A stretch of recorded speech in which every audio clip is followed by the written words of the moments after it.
And we're live. Hey everyone, Matt Landfair here with Primary and Secondary. Welcome to ModCast. The episode number is 545. You have 2 hours. Actually, I should change it to you have only 2 hours. So let me preface this with my own personal experience, my own personal journey, which this actually started because of Dan's post and it resonated. And I thought, what a great topic. So there I was teaching a class. Teaching a class to law enforcement officers. It was going to be a 2-hour block, and it was kind of a room clearing refresher. And I didn't have PowerPoint. I didn't have anything. I was just going to go off notes. And the notes that I had were pages upon pages upon pages because I wanted to give them everything I know. Is that reasonable? No. Is it realistic? No. So what we're going to talk about tonight is how do we go about prioritizing information? So the question is, if you have a student that you're going to teach for 2 hours and you know they're going into a gunfight tomorrow, what's the priority here? Are you going to talk about calibers and stopping power and all this other stuff? Are you going to go to the range and shoot? Are you going to do dry fire? What's the priority? What's the priority here? So that's basically the discussion. Before we officially get into that discussion, I will now say my favorite thing, and that is make sure that you, as the viewer or the listener, make sure that you are supporting those sources that you have found to be beneficial. If you like what these guys have to say, you need to find them. You need to find them on social media, on Instagram, on Facebook, whether they do podcasts, whether they have AI create articles for them, as Chris does all the time. You son of a bitch. That's going to get me lit up too. Isn't it great? Isn't it great? If you've heard Chris speak, if you've read his regular, like in chat, it's the same. It's not AI. It's intelligent. I guess anything intelligent is immediately AI. But what I'm saying is you got to support those sources that you have found to be beneficial. You need to find these guys. You need to give them likes, subscriptions, or subscribe, I should say. Shares, comments are beneficial. When these guys, especially when these guys share something that helps you understand something better, especially something that you might have been thinking about, something that's been on your mind. And you know what? Dan just provided me with the secrets of the universe. You owe him that share. You owe him that like. That doesn't just go with everything primary and secondary. That goes with anything, any content creator, anything. With that in mind, though, with primary and secondary, with most of my friends, with these two guys, we all have firearms content. Unfortunately, firearms content kind of works against us. We have some great things to share. We have some insights to share, but because there might be some firearms related content, those algorithms do not put us where we probably should be. So your likes, your shares, your comments, all of that help us by kind of forcing us into that algorithm. So please go ahead and do that. Give likes, give shares, find these guys. Doing this stuff is awesome. Dan had this post and it immediately resonated with me. I really liked it. And it got me thinking, if I have more people that I'm associated with and I'm connected to, whether it's just through Facebook or I actually know you or whatever, if you have a post or a concept or something and you want to talk about it, I am very happy to do a podcast episode, depending on what it is, but easily can throw a panel together to discuss it, because when we're writing these articles, or when AI is writing the articles, or if we're writing these posts, there's a lot more going on than just the distilled information being passed on. There may be personal experiences and they just don't fit. Having these discussions really help us open up the discussion and cover a lot more ground. And despite the title of this episode being "You Have 2 Hours," there's a possibility we might go shorter. There's a greater possibility we're going to go about 8 hours. Okay, not really. But yeah, my background's in law enforcement, been doing the cop thing since last century, been doing instruction since early 2000s. Absolutely love it. Absolutely love it. And this specific topic, I really appreciate it, because as a new instructor, the ability to prioritize information is it's huge. It's paramount. And as a new instructor, and even now as a veteran instructor, I want to share all of my knowledge.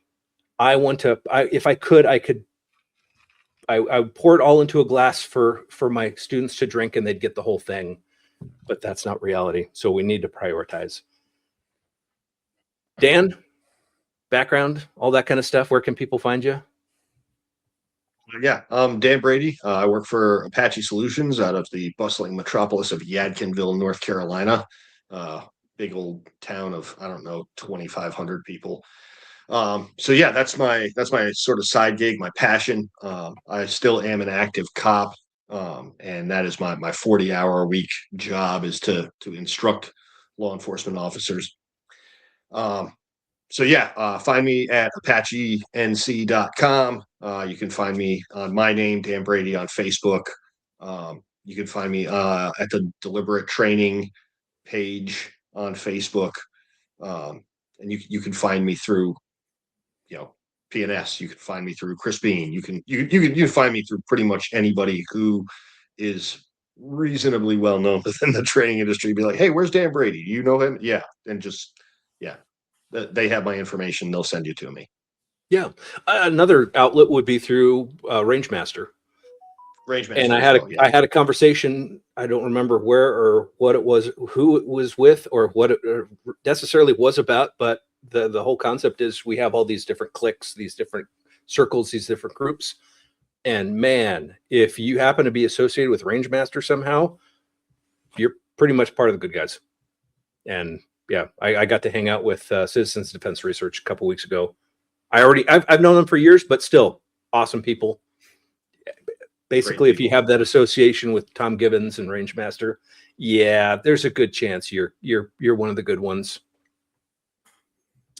And then we have that, especially if you stayed up. A special what? Especially if you stayed up with it, right? If you got your Rangemaster instructor certification back in 1999, and then didn't do anything with it, then maybe not. But the encouragement within it, because the community itself encourages furtherance of education. So yeah, actually, that's Rangemaster is where I met Chris Bean. So yeah, and you guys have been a couple since. Yeah, pretty close to it. Yeah, I'm the big spoon. Right. At least I like to think so. Having seen Dan in person, it's perception, not physicality. Oh, okay. Come on, man. We're gonna Chris start into off my the stream jetpack. we're gonna start off the stream like that. So heck yeah. I already mentioned the AI part, so yeah, I'll ride that pony with you. That's fine. That's fine. So I guess it's my turn to introduce myself. My name is Christopher Bean. I like to use AI to make thought-provoking editorials on Facebook. Or just images. Yeah, and images. Images I do use AI for. I will 100% AI is awesome for that. I can't draw, man. But I also run a company called Tactical Advantage. I am one of the senior instructors for active self-protection. With my buddy Neil, we're handling all of the live fire training for that company. Bounce around all over the country, doing a little bit of teaching here and there. Have dabbled in many other things, instructor development, curriculum development for a lot of prolific players. So for a long time, I wasn't very vocal in the community because I had a day job that wasn't particularly friendly to this. But I've been retired for a couple of years, so being a little more vocal about what I see and believe. And part of that is this. The job I had in the really real world had a lot to do with development, leadership, brand recognition, brand growth, things like that. And I spent an entire career doing that. And a lot of it applies to what we do now in our current profession. And the sad part is people don't want to hear it. They want to hear what they think works, not what really works and not what really motivates people, especially adults, to learn. So it's a grind, man. And being accused of being machine is super fun. That happens at least 5 times a week, but that's right. Then they bait me into the real argument, and then they realize real quick I'm a human. I suck the air right out of the room. Well, yeah. So Dan, how exactly did you have that post phrased? And what were the responses to it? So the post was phrased as an instructor, if you knew your student was going to get in a gunfight tomorrow and you have 2 hours with them, what would you teach them? This was born from a conversation with me and Jay White, personal text message conversation, because both of us are institutional instructors. And at Matt, as you're aware, within the institution of law enforcement, there are a lot of people who have a variety of ideas on what needs to be included in firearms instruction. That there needs to be tactics, that there needs to be, situational awareness training, that there needs to be all kinds of stuff involved that is, certainly tangentially associated with firearms training. And there are also a lot of egos involved in the law enforcement firearms instruction world, and trying to focus the attention on the fact that, institutionally speaking, most agencies have a very limited time frame in which to get training and qualification, which are two totally separate things that are very, very loosely related to each other, accomplished. So it is my opinion that if you get 2 hours, if you get 3 hours every 4 months, 6 months, whatever, with your people, what you get across to them is incredibly important for those who are at least tuned in, because we all know that a good chunk of the class is there because they are required to be there. Yeah. Not because they want to be, not because they're tuned in, not because they believe that you have the secret sauce to actually help them be better. They're there because they're required to be there, that the agency is paying them to be there. They want to shoot as few rounds as possible to get their qualification or their required training done, and then they want to move on. That was frustrating for me for a really long time. I've been a police firearms instructor since 2005, and boy, it's just watching people just very laissez-faire about firearm skills. Very, very frustrating for me. So focusing on those who have their ears open, who are dialed in, who want to listen, getting those people the best information in the most efficient format, with the most retention possible, has been my goal. So if I've only got you for 2 or 3 hours on range day, I need to know a couple of things about you right now, where you're at, and how best to serve you. Because I do look at it that way. It is service. Completely. I have the fortune to no longer be a road cop, right? I don't have to deal with the general public anymore. I'm not a slave to the radio anymore. I don't have to hump calls. I don't have to write reports for stuff like that. I'm strictly a trainer. So I do look at my job as I serve those police officers who are the ones interfacing with the public. I need to be the best servant to them I can be. And they probably don't know what they really need from me. Absolutely. And not only that, I'm thinking about teaching a class, thinking of the officers on the line, and each individual officers has their own needs. And they might even be aware of, they might not be at all aware of it. But you as the instructor, you need to keep tabs of that. One example I bring up is um, teaching in a smaller agency. You have skill sets on a scale of 1 to 10, 10 being the highest. You have a series of 2s, some 3s, maybe a 7.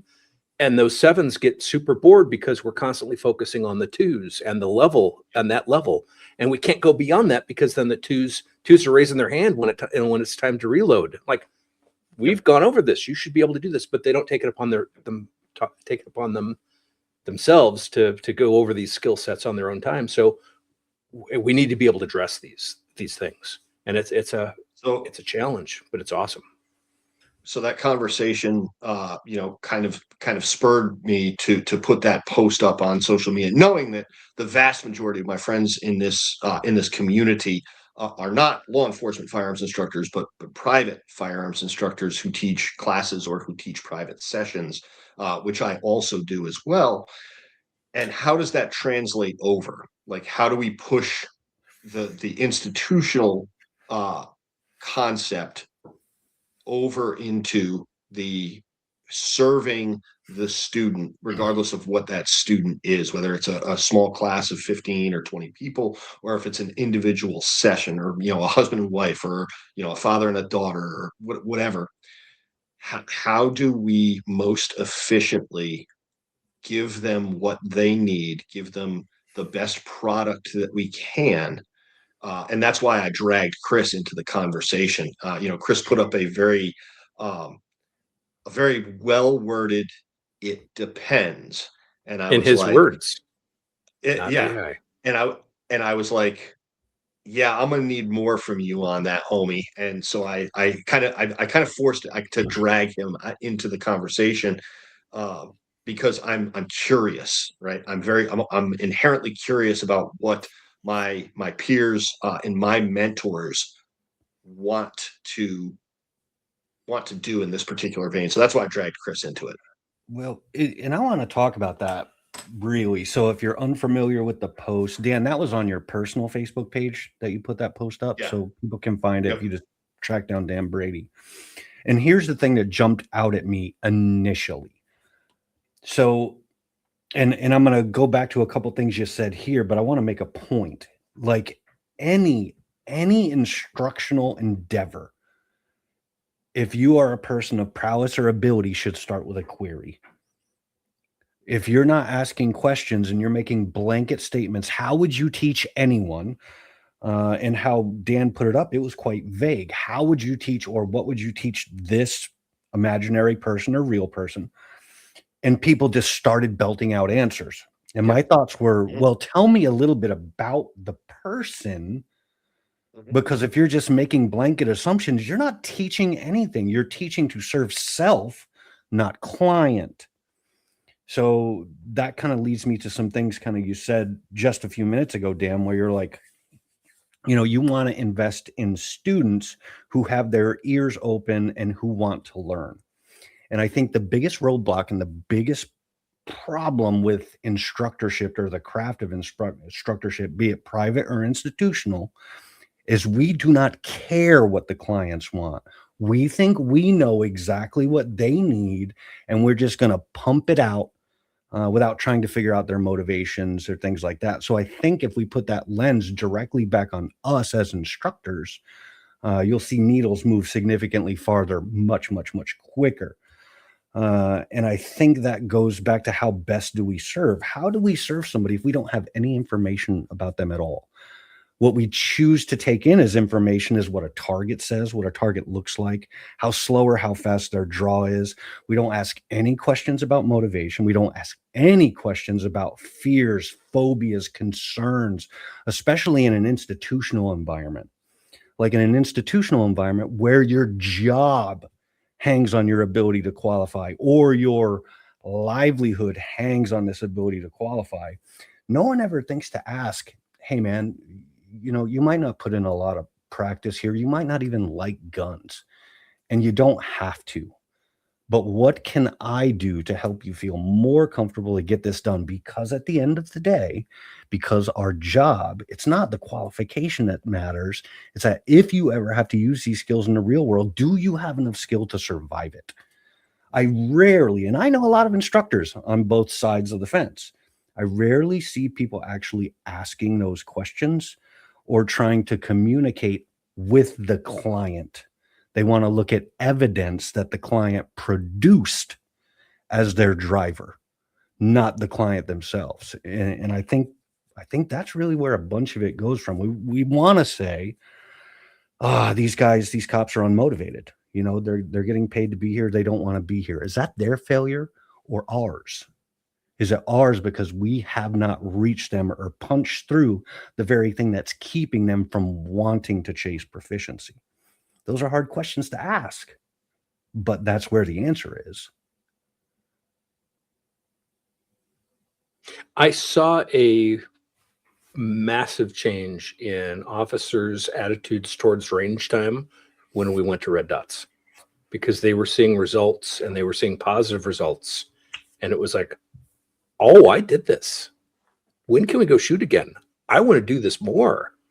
And yeah, create and it wasn't my doing. It was the agency decided to do this, but having that the positive overall feel really, really helped a lot of people. You know what's a good one? I haven't really thought about it, but you just kind of made me think about red dots in general.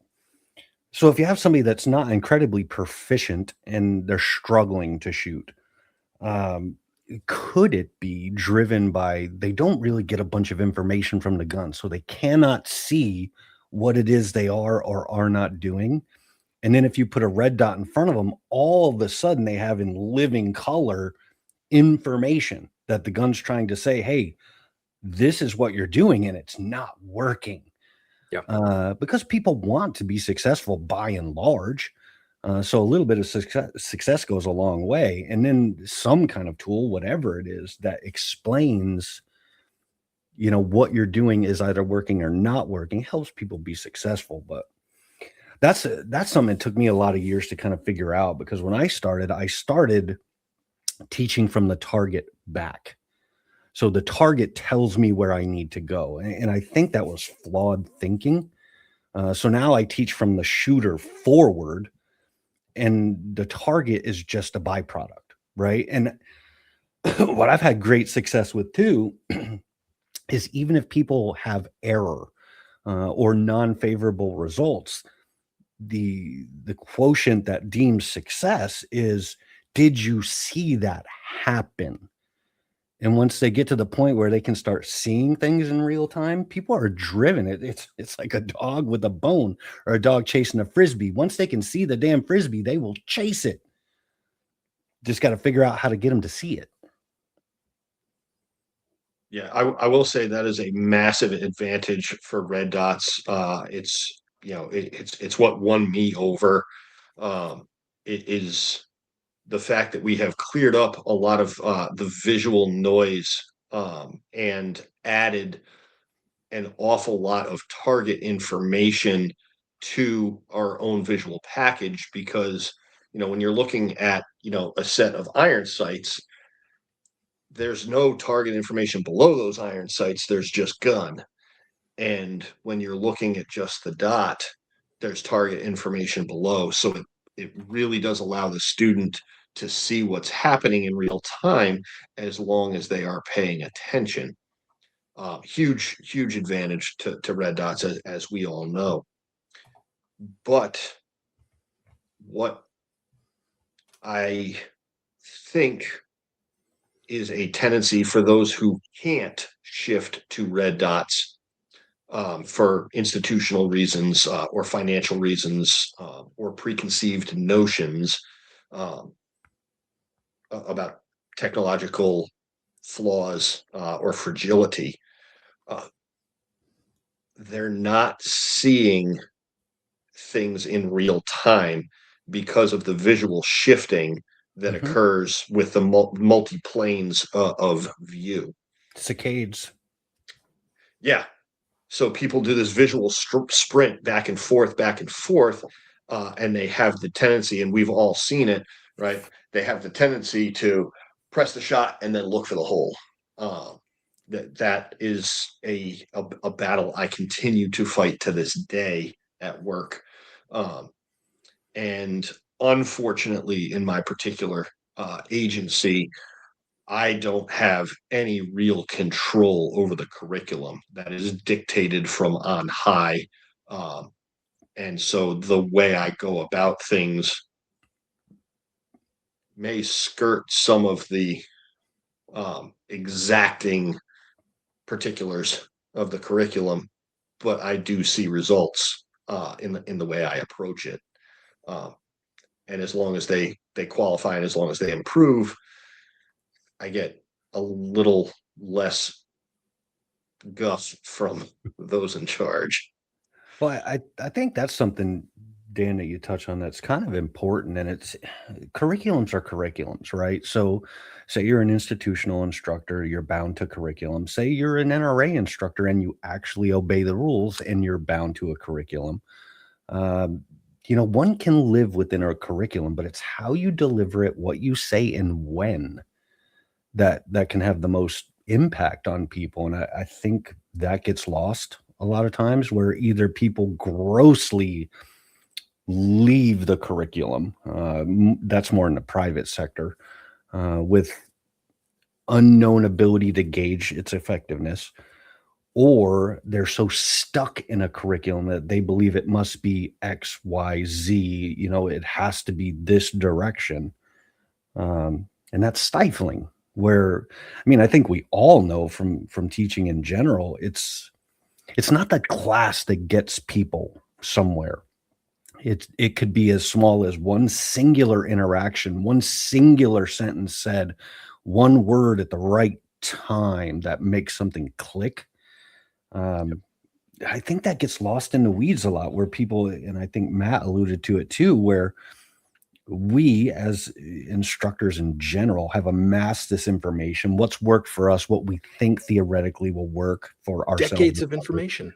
Yeah. And we just want to puke it out. Yes. But we tend to forget that it took us decades to collect. Yeah, Absolutely. The consistent refrain that I have is, it took me 30 years to get as good as I am. And if I can help other people shortcut that learning curve, by a factor of 5, right? So that, I can get them there in 6 years of work. That saves them literally tens of thousands of dollars of ammunition and another tens of thousands of dollars of class time and hundreds of hours of learning things that may be less efficient, things that may be dead wrong, big, nasty training scars that have long reaching effects. When Matt and I started in the law enforcement training realm, we were told pin the trigger to the rear through the entire recoil cycle. Yes. Wait, and wait to slowly and feel for that reset and tactile reset. That had some incredibly long-reaching training scars for me. I still struggle to this day to pull a split time below 18. Yep. It hardwired that into my brain to such an extent that pulling really fast splits, like I've watched Chris do so many times, it makes me want to vomit. It's hard to do. I can get there sometimes, but it takes a serious amount of conscious effort to do it. I just want to help people avoid a lot of that stuff. Yeah. Really, really badly. It reminds me of being a parent. Yeah, in a way. If we can help them avoid some of the really, really dumb mistakes that we made along the way, they'll be much better off for it. See, I got away with that one because I only had one kid. So if I screwed the pooch on the first one, I'd be screwed, right? There's no second chance for development. So I was like, man, I got to think about what I'm going to say on this one.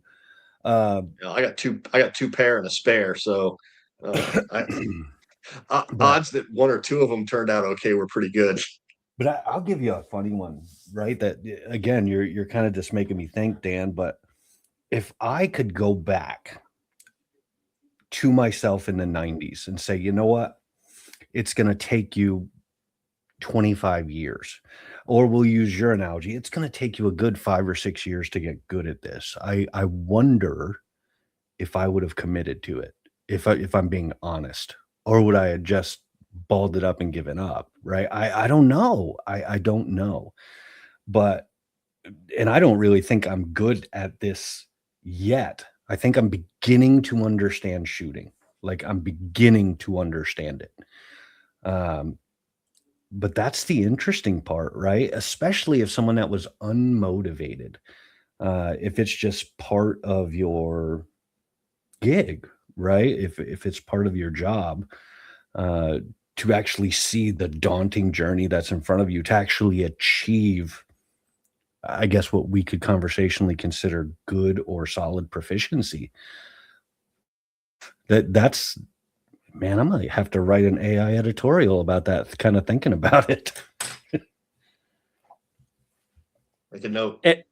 And to cover that just a little bit with the whole AI joke, it's not that Chris is using AI to create. Chris is AI.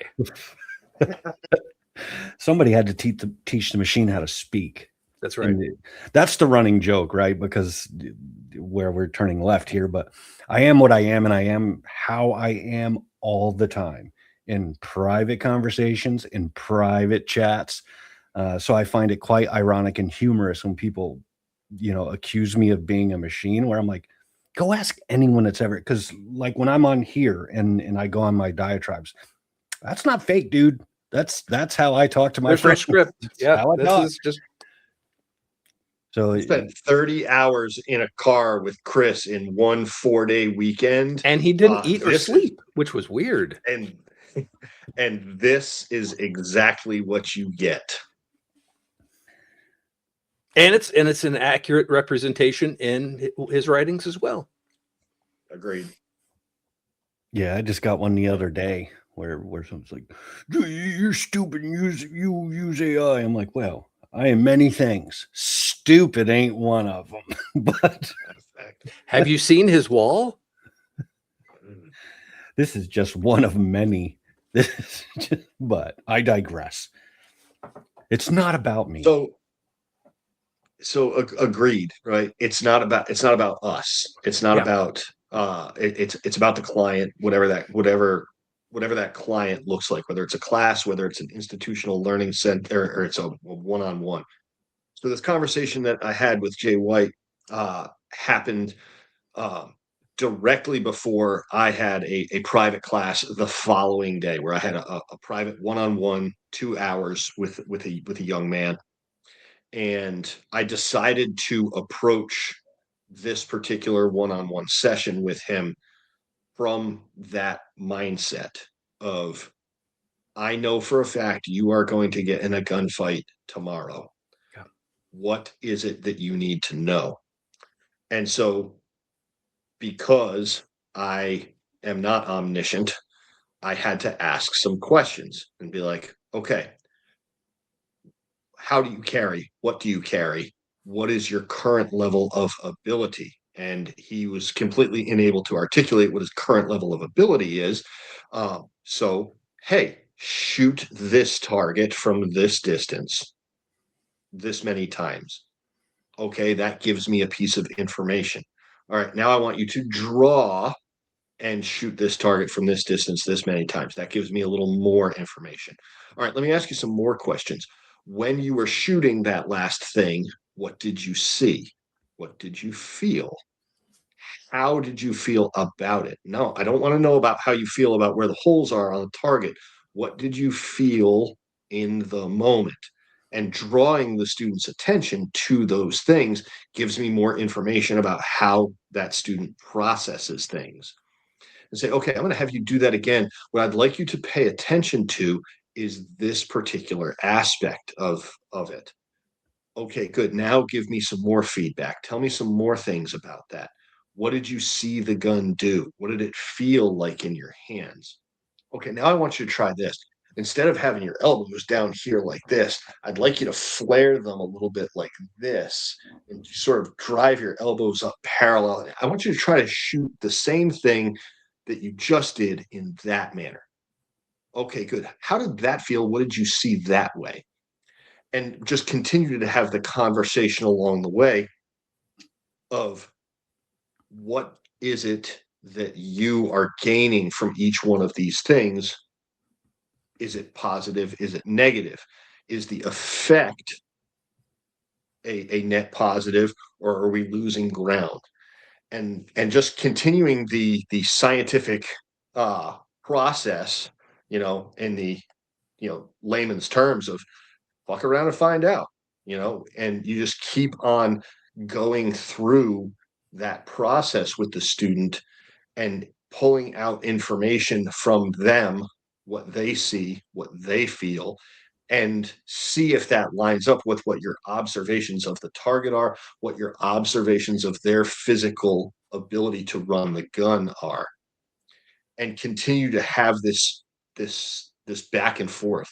I really do like Chris's approach of everything in instruction being a conversation. The you know eh, I'm pretty good at it. Chris is a master of the diatribe, of going off on a long-winded tangent. um but when I'm in a That's a class shitty way setting, to word it, Dan Brady. look, man, you are what you are, I am what I am, and I am not a master of wording things well. I'm okay, but not a master. So sometimes you're gonna get called what you get called, man. But yeah, it's a conversation, right? A lesson is a conversation. What the student needs, they need to they need to express it, not only verbally to you, but they need to express what they need by demonstrating their own capabilities and at the present moment, and demonstrating them as they gain more information. And as instructors, we're the encyclopedia. We have all the references right up here, and there might be some concepts or something they don't even know how to express, and it's up to us to figure out what they're trying to say. And then, you know what, I'm going to meet you halfway. This is exactly what we're going to do. I really like yeah, so far this is provided some great thoughtful conversation to start with, that conversation, and then to see them shoot and go from there and go, okay, this is what I see, let's tweak this and tweak this and tweak this and go process of elimination, scientific method style. Good stuff. Like if you look at like pedagogy, like adult learning methodology, it's called forced articulation. Forced articulation is one of the tenets of like adult learning, where you're kind of driving them to articulate whatever Yep. it is about. Conversational understanding, it allows them to seek and find an answer where you're just a guide to it. But communication from us to them, from the deliverer to the receiver, should drive attention. Part one. Attention is like a permissive to accept or explore change. Part two. Then change permits exposure to truth. Part three. This either works or it does not. For me, I can explain why it did or did not. And then that truth presents a person with a choice to either accept or disregard information. But that choice yields confidence. And confidence in everything we do, if we're talking about self-defense instruction, it's about confidence. We can say it's about skill all day, and it is to an extent. However, confidence in said skill is what yields if someone has to use that skill to save their life. If they have trepidation of it, they're unsure of it, then they're going to do things they don't know, don't think about. It will be reactionary and it will not yield. And there's a high likelihood that they will not win. So going back to kind of the original idea, if I had 2 hours there's not a lot of hardcore information you're going to give that's going to stick, become part of the program. But if you can have them leave a little bit more confident than they were when they got there, that's the way. And the way to kind of get there is talk to them, allow them to talk to you, force them to articulate what is causing the issue. How do you perceive it? How can we approach it? And then when they leave, like at the end of the day, like if I look at somebody, they come to me with a 4-second draw. Fine, right? I can tell you all of these steps, all of these tricks, but tomorrow, and we have a class 100% built on this. Tomorrow, if this happens at the gas station, you are still going to have that 4-second draw because that has not changed in your motor programming, and it will not change in 24 to 36 to 72 hours. But if you know exactly what you have, I have a 4-second problem, and I can speak freely on this, Matt, or is that problematic? I guess. Okay, so if you're going to fuck around in a 2-second pull and you got a 4-second skill set, you're going to die. Yep. So I think knowing more about what they are capable of and having them truly understand that is an important thing. But then ego gets involved, where we as instructors say, well, we want to turn you into this facsimile of me or this facsimile of what I think you should be. And the reality or the truth of it is they may be that, but they're not going to be that right now. Yeah.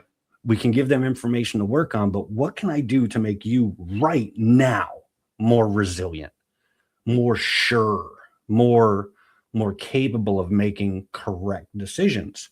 That's the rub. And that's hard for instructors because of all these years of work that we put into, we want to give them the answer right now. Sometimes you can. Sometimes you can't. It's funny. Everything that you just said was wrong. No, everything you just said reminded me of my interactions with my 5-year-old. And I want him to articulate. I want him to explain. And I might see what the problem is. Use your words. I want him to explain to me, buddy, tell me what's going on. What's making you upset? And this goes back to as the instructor, I am the parent. I want them to succeed. I want them to win.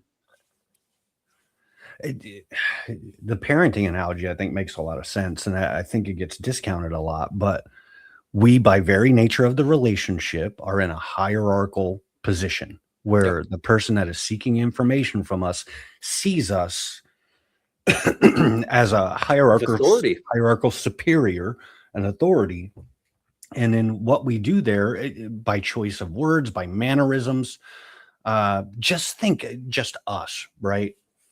I think we all shoot at a relatively high level here, but think we're out shooting. And anyone, myself, either of you guys have a relatively crappy target. You're in front of your peers, people that you want respect from, you want to know that you're capable in front of.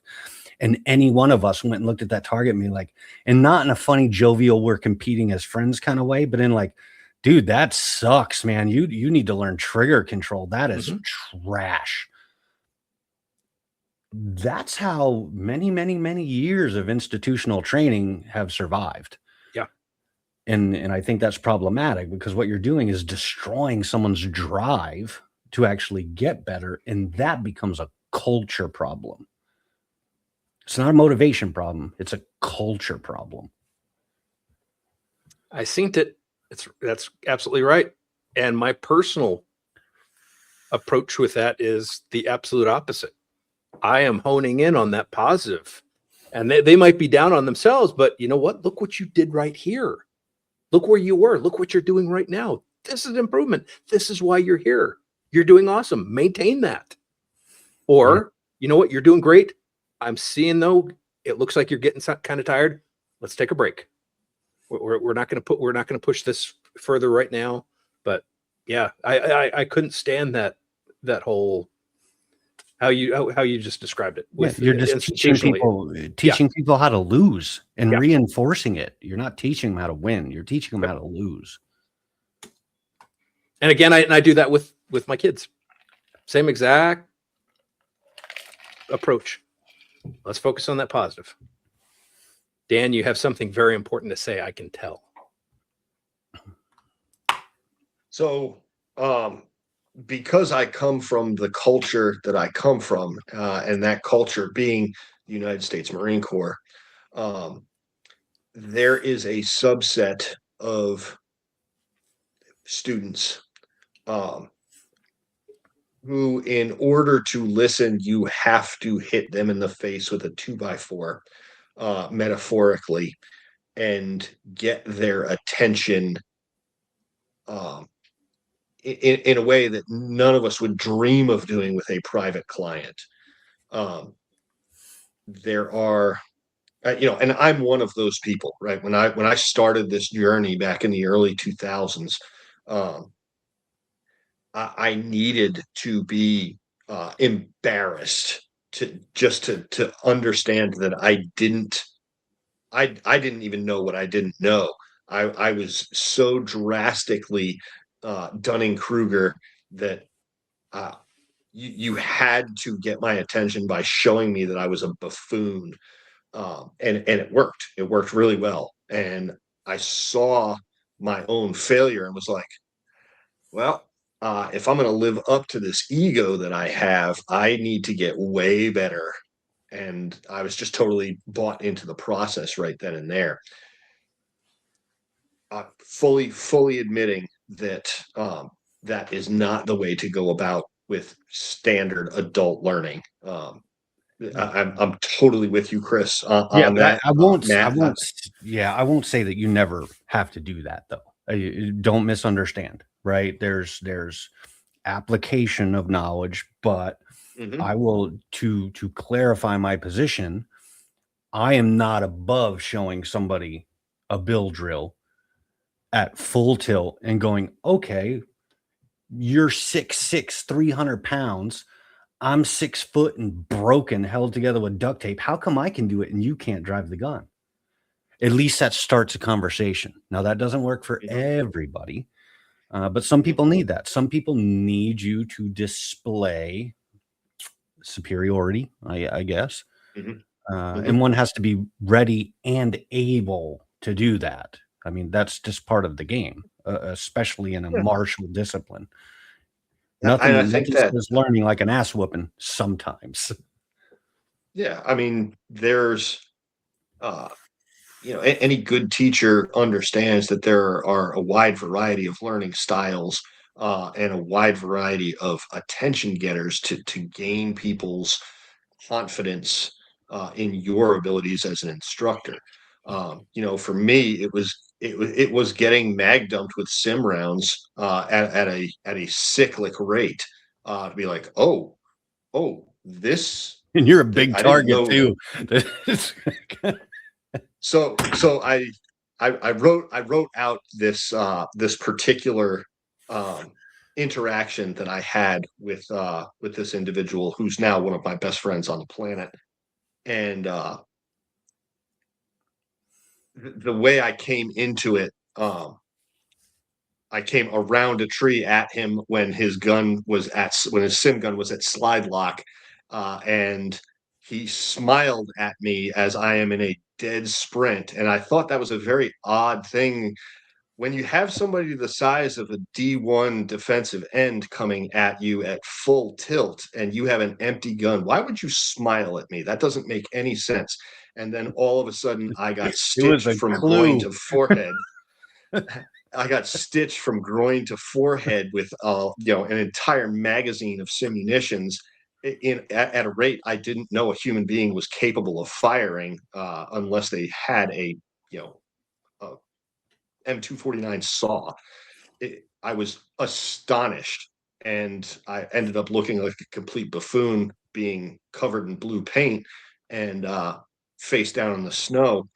But I had that thought of, I need to learn what he knows.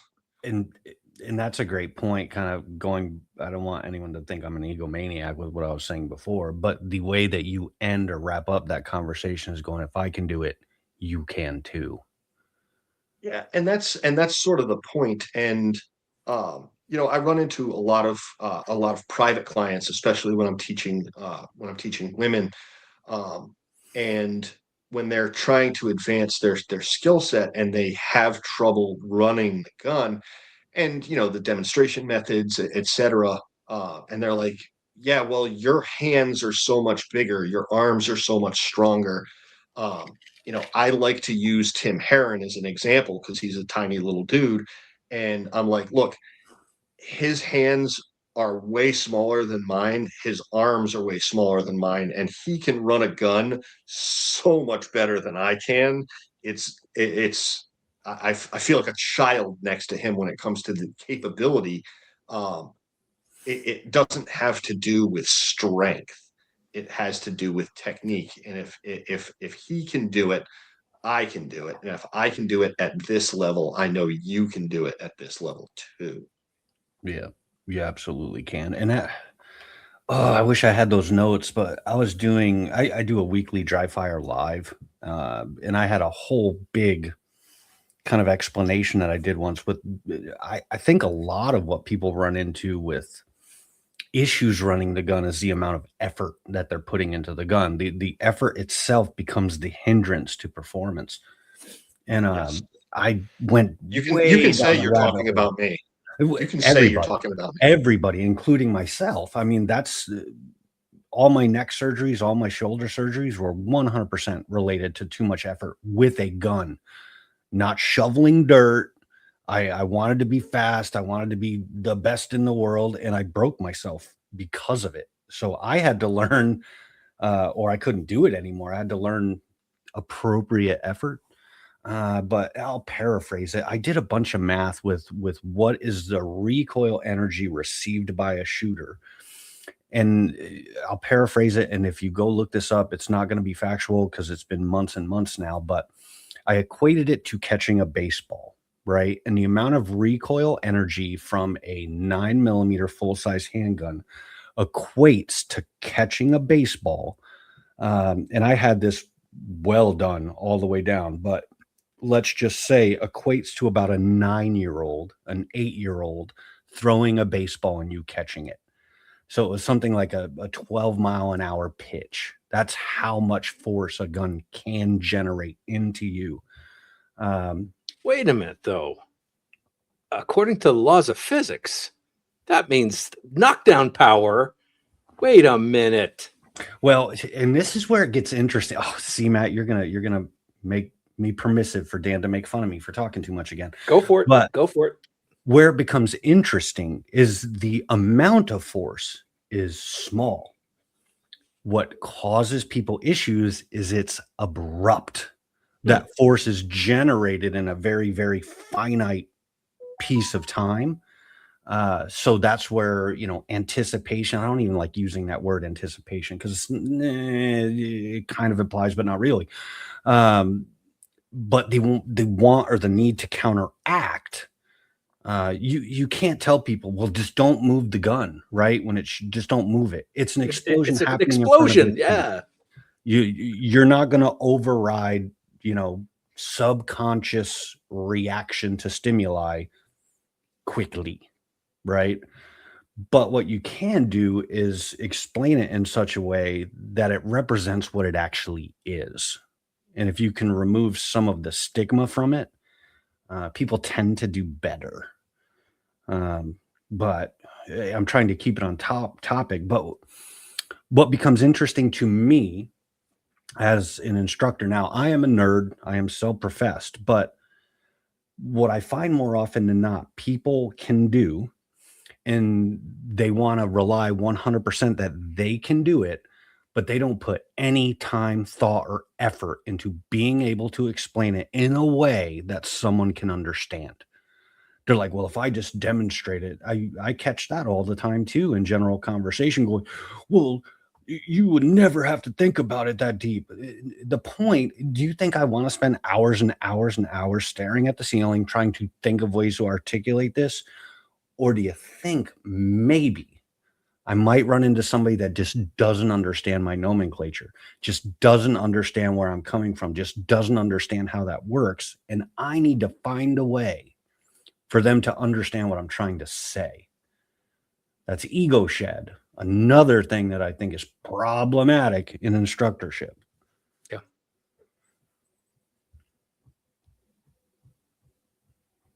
Aren't you I'm guys waiting for glad you Dan to say invited me? something. What was that? Aren't you guys glad you invited me? Yes, I've been actually. drinking coffee Yes, all always. day. Always. No, one of those demonstration techniques to draw people's attention to the minimal amount of energy that is being delivered right there that I have utilized to great success is pressing a shot with my thumb directly on the Mhm. rear of the slide, right? Super good. I'll just point it down range and be like, all right, I want you to watch this. All right, watch. And the gun recoils and my thumb doesn't break. And people are often Because that was an inert gun, though. That's why. Duh. yeah, let me fire a live 9mm round in my study. Yeah. You know what? Oh, The- Dan, I just thought of something. You're gonna think this is super weird. But that same thing applies, right? We all know this, right? Yeah. But then you could end that with like, okay, well, we just demonstrated that. Now let's thumb wrestle and just show them how little effort it takes to move the thumb.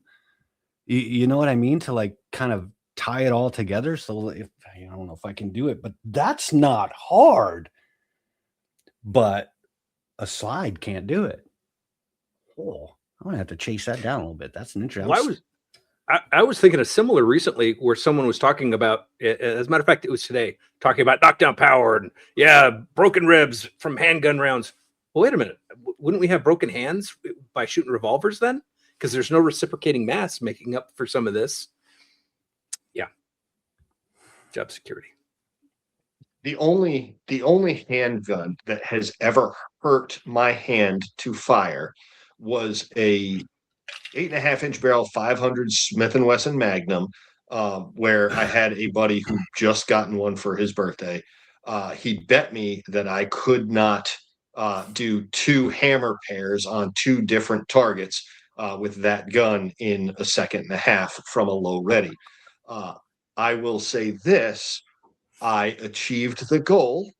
It did hurt. At much investment. But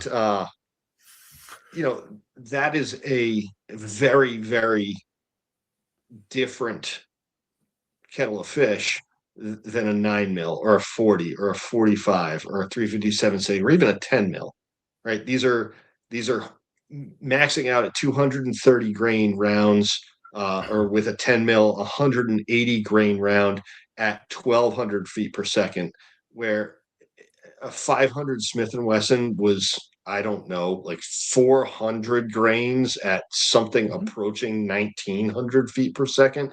It's the amount of force generated there is a very, very different thing in a completely different category. When you're talking about service handgun rounds, especially in service handguns that have reciprocating mass, there's just not that much energy involved. There's really not. And if you're wearing a standard second chance 2A or 3 vest under, and you get hit in the chest with a 9mm round, it's going to leave a bruise, but it's just going to be that you receive considerably more energy from an overhand right from a guy who doesn't really know how to box. Truth. I think 500 Smith & Wesson was derived at about 2 a.m. when they were closing the bar, and they said, that'd be cool. We should do. But let's see if we can pack a 4570 into a handgun. I think that's what that was. I think the only handgun that, and I want to be careful with using the word hurt, but one handgun that every time I tried to shoot it drew blood for me was a 340 PD. 340 PD running like hot core bonds or something, just because I can't keep that little son of a bitch still. Yeah. So it wouldn't hurt me, but it would cut me. It would figure out a way to cut me somehow. Here's a 500 Smith & Wesson from Buffalo Bore. No thanks. Yeah. All right. What's the ballistics on that? Tell me. Good question. I don't know. I borrowed it and I bought a couple boxes of this and I gave one of the boxes to the guy that loaned me the gun and I kept a couple rounds just because they're cool. But for me, 454 one-handed was very unpleasant with Buffalo Boy rounds. To go back to something Dan said, the ballistic sheet on that is fuck around and find out. Yeah. That's, Yeah. It's pass. So in to bring us back to the subject at hand, because we've kind of strayed, because that's what we do. In limited amounts of time that we have with clients, what they needs to be expressed. It needs to be, I don't want to say expressed. It needs to be explored in a conversation between the client and the teacher. And we need to utilize that encyclopedia that Matt said that we have, and the series of catalogs that we have, to find the most efficient way to start to level up their skill sets. And if you are applying that to the defensive context of a handgun, or the law enforcement use of a handgun, in terms of interpersonal use, I told my client the other day, I can teach a monkey how to shoot a gun. When you're talking about utilizing it in defense of life, we need to add some of the real world context to it, not just, okay, on a square range, on a still target, on a nice North Carolina day, you have this ability. When it's cold and it's pouring rain and you're pumping gas and your wife and your child are in your car, that is a very different context that you need to be able to apply these skills in. So we need to focus a little bit of ideas around reality, than just accepting what we see in the hands, what we see in the behavior of the firearm, and what we see in the results on the target. If that is indeed our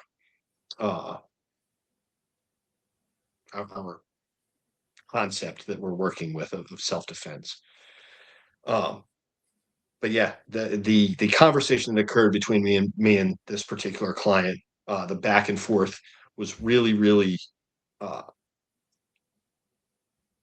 informing to me of having this approach, because he did come to me as a young man around the concept of self-defense. This is what I carry, this is how I carry it, this is why, and this is what I can do right now in this moment. So now I have to apply all of these things. So to answer sort of something Chris said earlier, at the end of the lesson, I said basically the same thing that Chris said. You do not have a 1.6 second draw right now. That's not what you have. That's what you are currently capable of achieving under the best set of circumstances, but it's not what you have. So you have homework now to sort of drive this train forward and start to actually build that skill set. But I have a couple of questions for you before we end this. Number one, do you feel like you learned anything today? And a very, very enthusiastic yes. All right. Two, did you have a good time doing it? Right? Because if you're sitting here studying, you're studying for the calculus test at the end of the semester, you're not going to retain that long term, because you're going to info dump that later if you didn't have a good time. And the last thing was, how did you feel about the way this went? Did you feel listened to? Did you feel like you matter as a client? Because I think those are important things to important pieces of feedback to get as an instructor.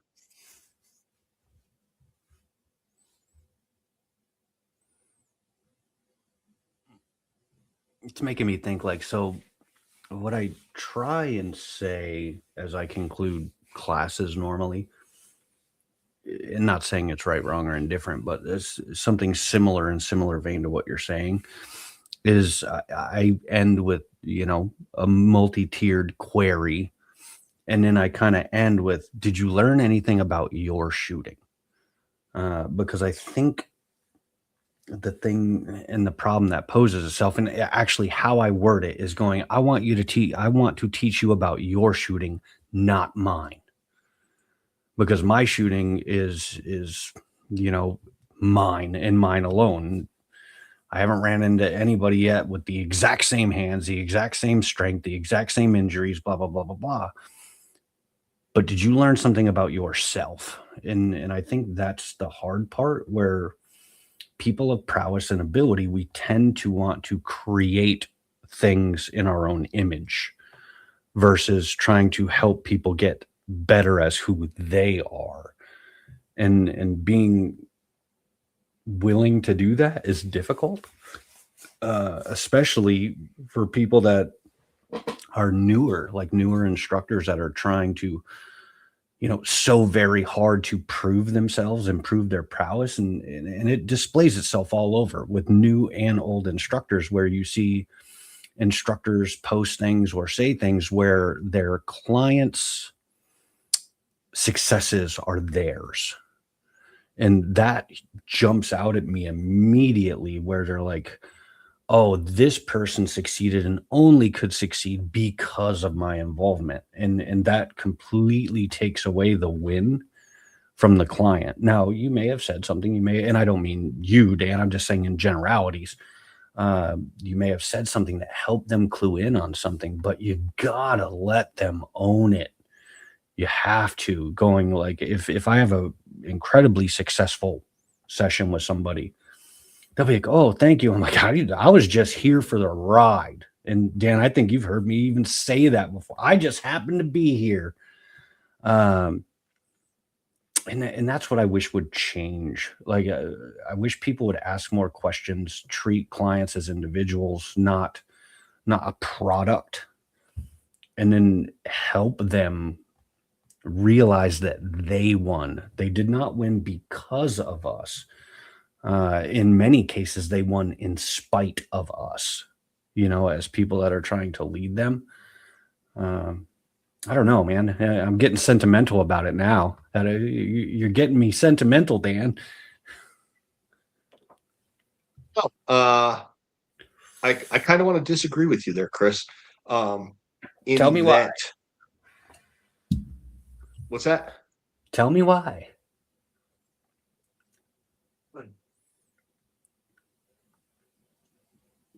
Because forced articulation. Yeah. Yeah. Because their successes, especially in a class setting, in a private setting, their successes are at least in part due to the information that they have received during that process, during that exploration, right? And I'm not saying that it's only because I was there. It could have been a number of other people who they were able to assist them in succeeding. But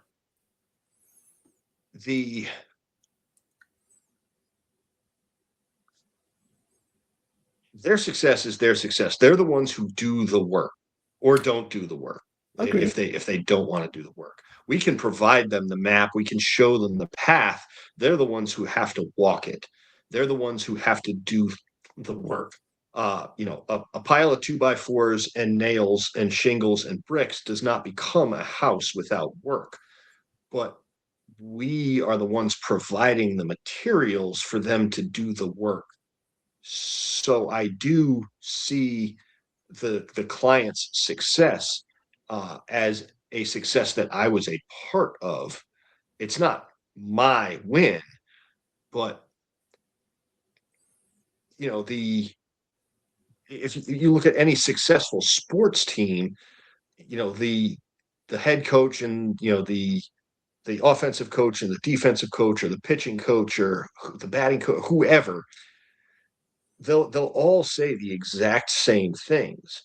They'll be like, yeah, I did help X number of players do this thing really, really well, but they're the ones who put in the time. They're the ones who put in the work. I just provided a little bit of expertise in showing them how to do that work a little better, a little more efficiency, draw their attention, their awareness to these specific tasks that they need to replicate in order to improve from where they currently stand. And I do take that as a success, because if I don't take pride in my clients' abilities to improve themselves because of what I have provided them, I feel like I'm shortchanging myself. You just answered your own question. Well, not a question, but something you just said going, if I don't take pride in my client's ability, I think that's a big differentiator. I think that's a big differentiator. And what I find problematic, not with your retort, but just in general, is if one tends to think every success is, 100% relatable to their input into an extrinsic thing, what people tend to do is get lazy. And then when they'll find like a recipe that they think works, and they'll just apply that recipe in generalities. I've seen it over and over and over again. Um, and I think one has to be careful of that. And now I think when one gets into coaching and they understand the individual aspects, they understand that the person they're trying to instruct is the one pulling the trigger. They can either accept or not accept the information we're giving them. That changes the dynamic. And then the dynamic can become fruitful for the client more than the instructor. And I think that's an important differentiator. At the end of the day, I don't want people to succeed so I feel good about myself. I want people to succeed so they feel good about themselves. But I take that super duper serious, and I'm absolutely willing to debate it, because I'm not saying I have the right answer, nor am I saying I articulate it perfectly. I But guess I seem to be drawn. I guess I seem to be drawn a little bit of a difficulty in understanding the way you're phrasing this and the way I'm phrasing it. I don't think so. I think you're phrasing it very well. But I'll give you an example. So if we just not institutional, we're just talking about instructorship in general. What I tend to see a lot is people going, well, this person and this person can be really good, right? Can be a high level competitor or something like that. And this high level competitor who has a long history of winning and doing well ends up doing an hour or 2 hours with said instructor. And then that instructor says, oh, well, they won their next match because I did this. And I think that's problematic. And I think Yeah, of course, that's problematic. and it happens. Now, I'm not saying every instructor, I'm saying some instructors. And I think where it presents itself quite often, if we're talking about institutional teaching, is if it worked once with one student, or one student had a positive outcome, then we start going, okay, well, I will box cut or cookie cut this and apply it to all people that come. And then every happenstance favorable outcome is internally attributed to this thing that may or may not have contributed. Now we're going away from just direct client interaction and just talking about generalities over time. Sure. The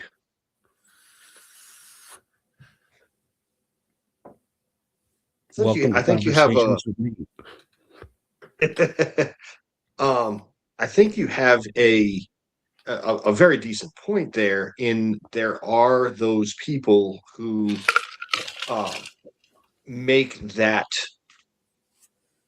illogical jump from this person spent time in my class and therefore their win was only because of what I brought to the table.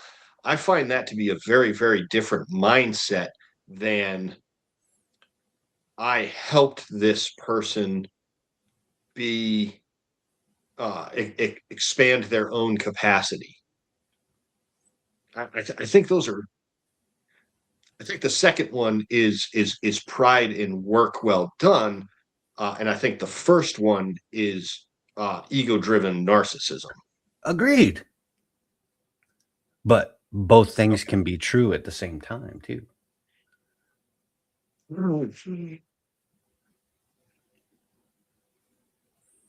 Why you always got to gotcha me? It's not a gotcha. But the same thing we're talking about, and instead of just talking about, we're doing it in real time, and that's debate, and that's growth. Mhm. So forced articulation, right, wrong, or indifferent, the articulation of ideas and the defense and or walking back of ideas helps one understand their ideas better, right? Oh yeah, So certainly. That's it's the entire Socratic method of being able to go through the okay, why? Tell me more about that, and being able to really deconstruct what it is the subject matter is, what contributes to it. Uh, that that is, of course, incredibly helpful in the instructor development realm when we bring it forward to client facing time. We just have to put our best foot forward with the information that we have provided by the client. well, I think that's a valid point, and I also think, and why I love doing this, and why conversations with me in general are difficult.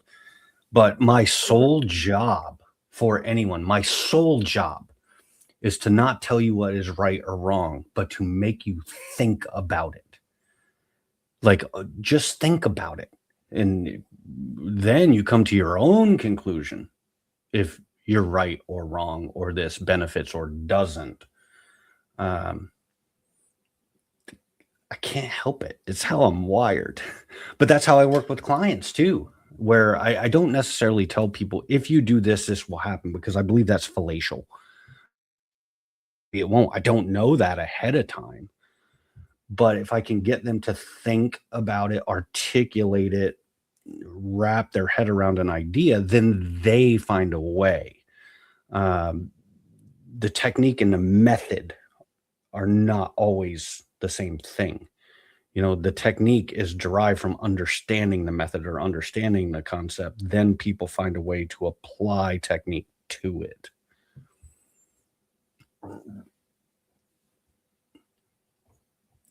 Dan is so expressive. Like when he gets to thinking about something or thinking about a retort, he's so expressive. I find it so incredibly fun. And I don't mean that in a bad way. I mean that in a good way. Oh no. I don't need volume. I have a face. You can very. I'm not good at the complete stoic, stone faced response thing. My emotions show up on my face a very large portion of the time. It's been a professional struggle over the course of time to maintain that stoicism in the face of certain experiences. Well, that's where But COVID really helped us out. Put on a mask. Yeah. yeah, the Eyes, though. The eyes give it away. yeah, I mean the micro expressions from the eyes, the eyebrows, that does often give it up. I think everyone But needs like a hat with a ticker on it, with like 5 or 6 pre-programmed responses. One being like, "That's the stupidest shit I ever heard," that just like displays across the ticker. So you know where to go. It's super helpful. Yeah, if we all had thought bubbles that other people could read, I think we'd all be in a lot of trouble. But the world would be honest for once. Yeah, that's true. That's true. It would be. But yeah, I don't know. So there's not a standard answer to the question that I've posed, right? It does come down to it depends. It depends on what the client's needs are. Depends on what the client's context is of what do I teach this person in 2 hours. But what I think I can boil it down to is if you are talking about um, I think you could probably break it up into a few different categories. I think if you had the complete novice that you don't have you have between zero experience with a handgun and I know that this is a trigger and this is a muzzle and this is where the magazine goes.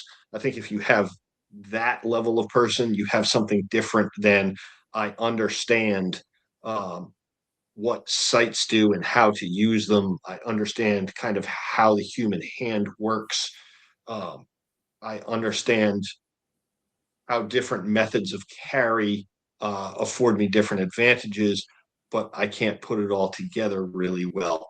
And I think that's where I kind of come in very general is I have a whole bunch of police officers who know, which end the bullets come out of and how to actuate that and, roughly how to hold the gun and roughly how to aim it. Now I want to give them information that's not about, just making a group like this from 7, 15, and 25 yards, but to actually save your own life under duress. And then you have, if I was to hire Chris for a 2 hour session, I think what Chris and I explored with me as the client would be something slightly different than that. So And I think you're absolutely right. But with that thinking, I think how we get to an answer here is we actually shrink the time frame, right? So we have 2 hours, the thought experiment of 2 hours. Let's do it to like 10 minutes. So if you had 10 minutes, how do you figure out where to go? I think that's really the answer. It's not where you're going, but how do you figure out where to go? And that's actually a question I'd love to hear both of your guys' thoughts on that. if I shrink it to 10 minutes. So the overall session's 10 minutes, or I have 10 minutes to figure out where to go? I think you could frame it either way. Thought experiments are fun. Yeah. Because I think Dan's absolutely right. I think everything he said is absolutely 100% fundamentally concrete right. But I think if we're thinking about it in broad terms, because it could be 2 hours with a client, it could be 8 hours with 20 people. But how do we figure out where to go, where to flex, all of these things? And I think once one kind of comes to an idea of what that looks like, and I already have an idea in my head on what that looks like. I'm just wondering what you guys think. Off the top of my head. Oh, go ahead. I think Chris likes this because Chris likes to speed date his clients in classes, in exploring in a very, very short time frame what they currently have and what they feel they currently need. I think that's the crux of where he's going with this. And I think the answer is in 10 minutes, some exploratory questions of, all right, what do you know about this thing right here? What is your current level of ability? And if they're unable to articulate that, okay, if I stood you at 7 yards, and asked you to fire 3 rounds, what could you hit? Right, exploring that. And if they ask questions back of, okay, do I do it from the holster? Or do I do it from a low ready? Well, that informs you that they already have some of these skill sets even further. Be like, okay, I'm going to back you up to 10 yards. I want you to do it from the holster. What could you do? And how fast could you do it? Well, normally I'd be able to hit 3 rounds into a B8 bullseye from 10 yards in 4 seconds. Okay, that gives me a really good idea of where you are within just a couple moments of exploration and not a single round fired. Mm-hmm. That is a very different thing than, well, I'm not really sure what this lever does and what this lever does here. And I know that one of these things takes the magazine out, and I know the bullet's going totally. We're having a completely different conversation now. Mm-hmm. You need a very, very different level of things. Whereas if if Chris is asking me, okay, what is it that you need?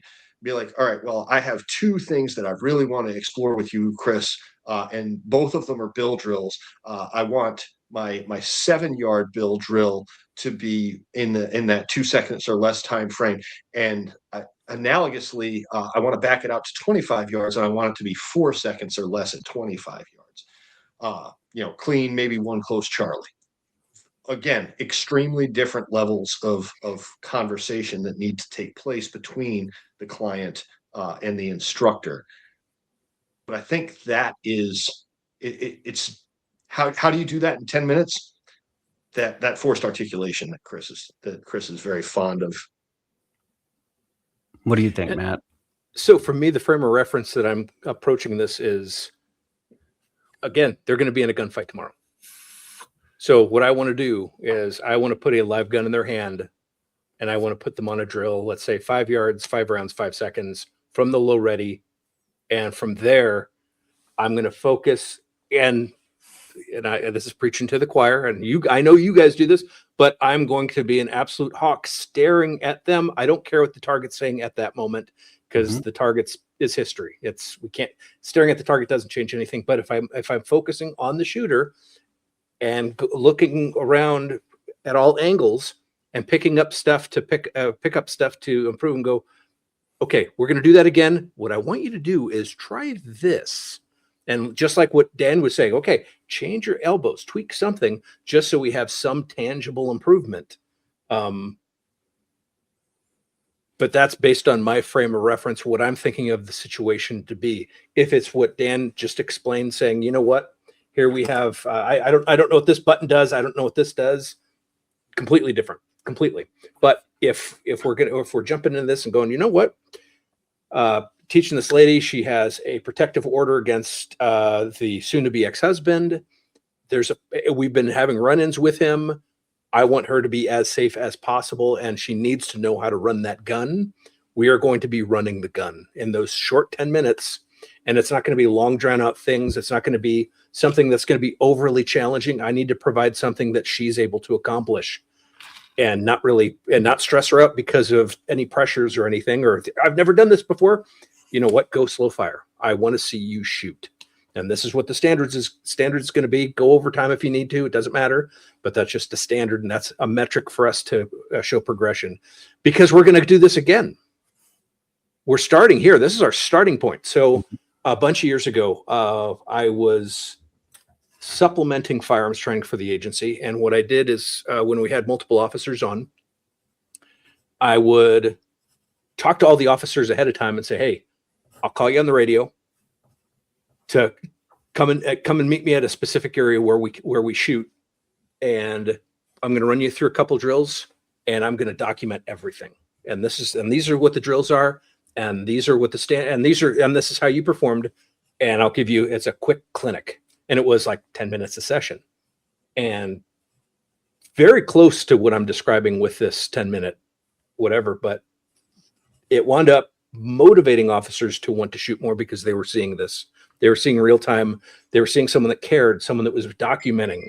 There were tangible standards, and it was something they could be proud of. Additionally, I did the what is it, 3 yards, 3 seconds on the playing card. Did that with a PD. Talk about something that they carried their playing cards in their police cars, and that was something cool and tangible. Yeah. One thing also to emphasize as the instructor is letting the client know, okay, there's a possibility you might have a use of force in the next 24 hours. However, this education doesn't end today. It has to continue.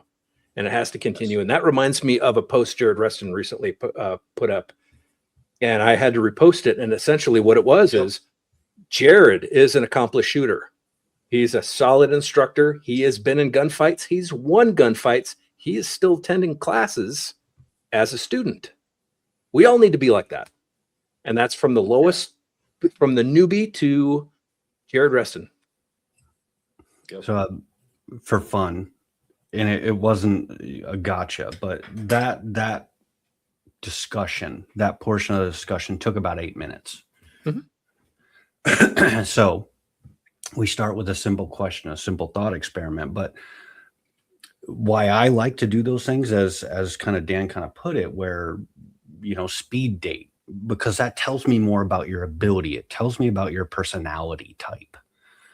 And it tells me about maybe how I can better communicate with you as a person, right? So just from that little thought experiment, right? A couple of things that kind of happened that I found interesting, where Dan, at least to me, from that kind of little exchange, is probably more of a go-getter kind of personality, right? I shouldn't say wants to, is willing to be first, is willing to put it out there and kind of go on explanation.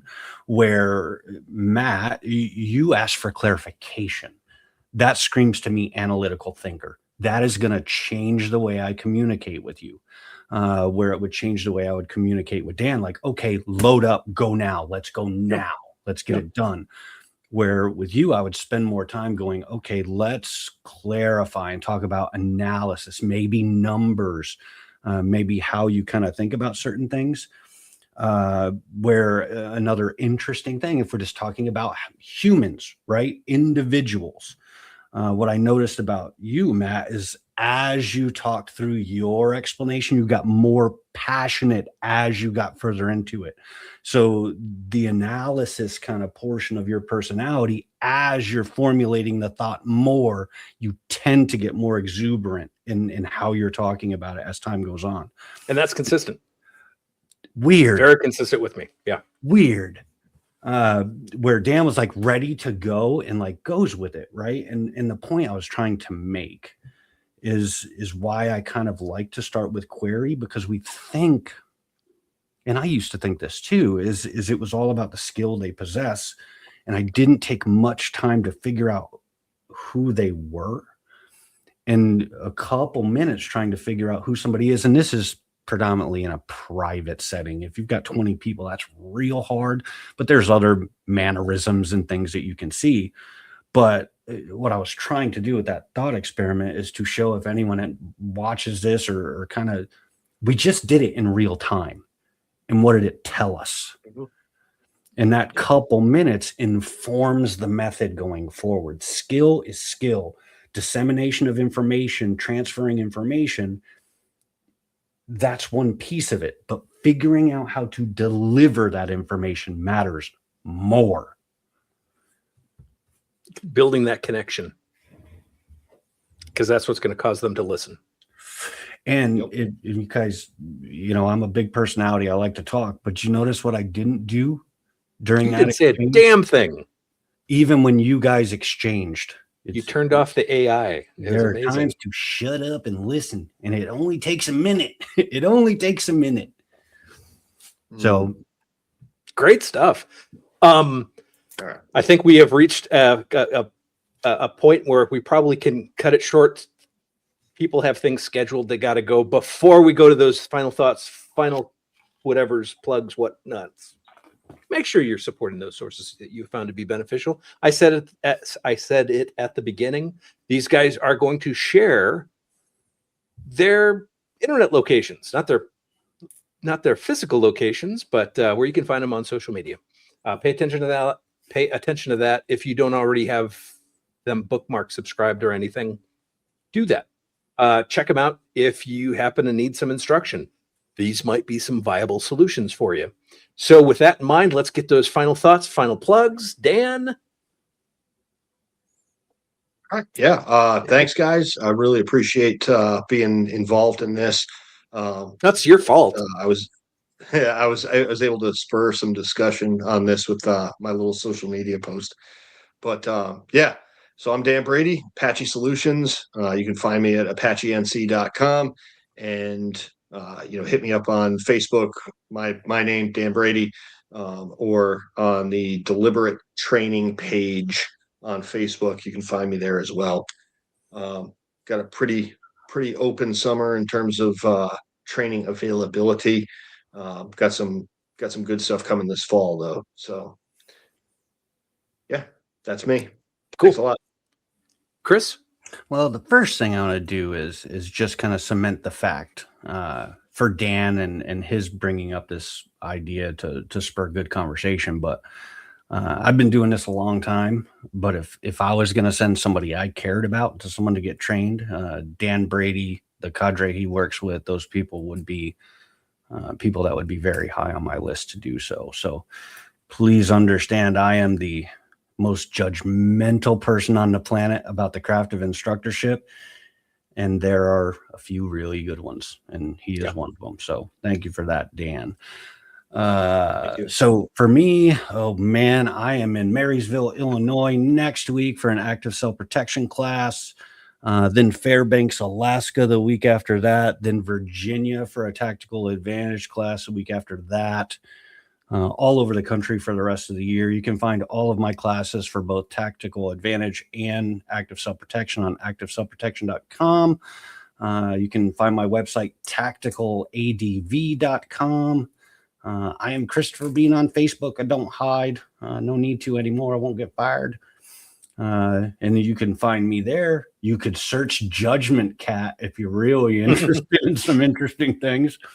But man, I just hope to see people. And if you don't see me, go see someone.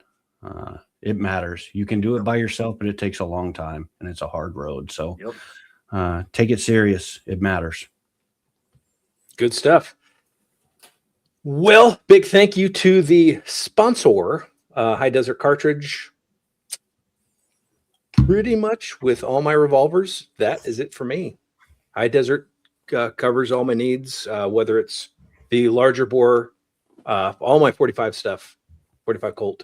None of my 9mm because I still got cases of it.